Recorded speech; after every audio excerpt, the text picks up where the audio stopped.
दिल्ली का सुप्रसिद्ध रामलीला मैदान है।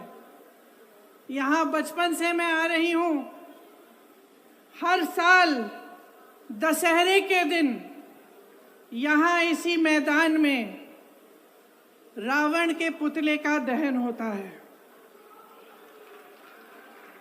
मैं छोटी थी तो अपनी दादी जी इंदिरा जी के साथ आती थी, उनके पैरों के पास जमीन पर बैठ के देखती थी।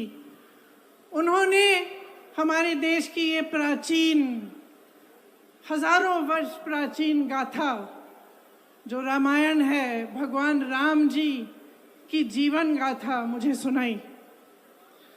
आज जो सत्ता में है वे अपने आप को राम भक्त कहलाते हैं। इसीलिए यहाँ बैठे हुए मेरे मन में ये बात आई कि उनको इस संदर्भ में कुछ कहना चाहिए। मुझे लगता है कि वे कर्मकांड में उलझ गए हैं। मुझे लगता है कि वे दिखावे में लिप्त हो चुके हैं। इसीलिए मैं आज यहाँ खड़े होकर उन्हें याद दिलाना चाहती हूँ कि वो हजारों वर्ष पुरानी गाथा क्या थी और उसका संदेश क्या था। भगवान राम जब सत्य के लिए लड़े, उनके पास सत्ता नहीं थी। भगवान राम जब सत्य के लिए लड़े, उनके पास संसाधन नहीं थे। उनके पास तो रथ भी नहीं था।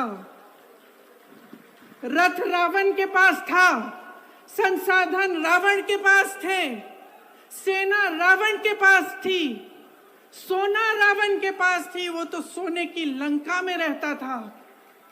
भगवान राम के पास सत्य था, आशा थी, आस्था थी, प्रेम था, परोपकार था, विनय था, धीरज था, साहस था और भगवान राम के पास सत्य था।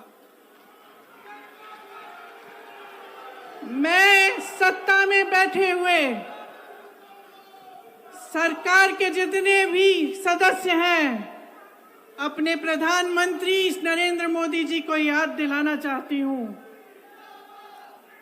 कि इस जीवन राम भगवान के जीवन गाथा का क्या संदेश था। सत्ता सदैव नहीं रहती, सदैव नहीं रहती सत्ता। सत्ता आती है, जाती है, अहंकार चूर चूर होता है एक दिन। यही संदेश था भगवान राम का, उनके जीवन का। और आज यहाँ रामलीला मैदान पर खड़े हुए इंडिया गठबंधन की 5 मांगों को पढ़ने से पहले मुझे ये उचित लगा कि मैं ये संदेश एक बार फिर दोहराऊं। इंडिया गठबंधन की 5 सूत्री मांगे भारत के चुनाव आयोग को लोकसभा चुनावों में समान अवसर सुनिश्चित करना चाहिए। दूसरी मांग, चुनाव आयोग को चुनाव में हेराफेरी करने के उद्देश्य से विपक्षी राजनीतिक दलों के खिलाफ इनकम टैक्स, ईडी और सीबीआई द्वारा की जाने वाली बलपूर्वक कार्रवाई को रोकना चाहिए। तीसरी मांग, श्री हेमंत सोरेन एवं श्री अरविंद केजरीवाल जी की तत्काल रिहाई की जाए। चौथी मांग, चुनाव के दौरान विपक्ष के राजनीतिक दलों का आर्थिक रूप से गला घोंटने की जबरन कार्रवाई तुरंत बंद होनी चाहिए। पांचवी मांग, चुनावी बांड का उपयोग करके बीजेपी द्वारा बदले की भावना, जबरन वसूली और धन शोधन के आरोपों की जांच के लिए सुप्रीम कोर्ट की निगरानी में एक एसआईटी गठित हो जानी चाहिए। बीजेपी शासन द्वारा पैदा की गई अलोकतांत्रिक बाधाओं के बावजूद इंडिया गठबंधन लड़ने, जीतने और हमारे लोकतंत्र को बचाने के लिए दृढ़ और आश्वस्त है। जुड़ेगा भारत, जीतेगा इंडिया।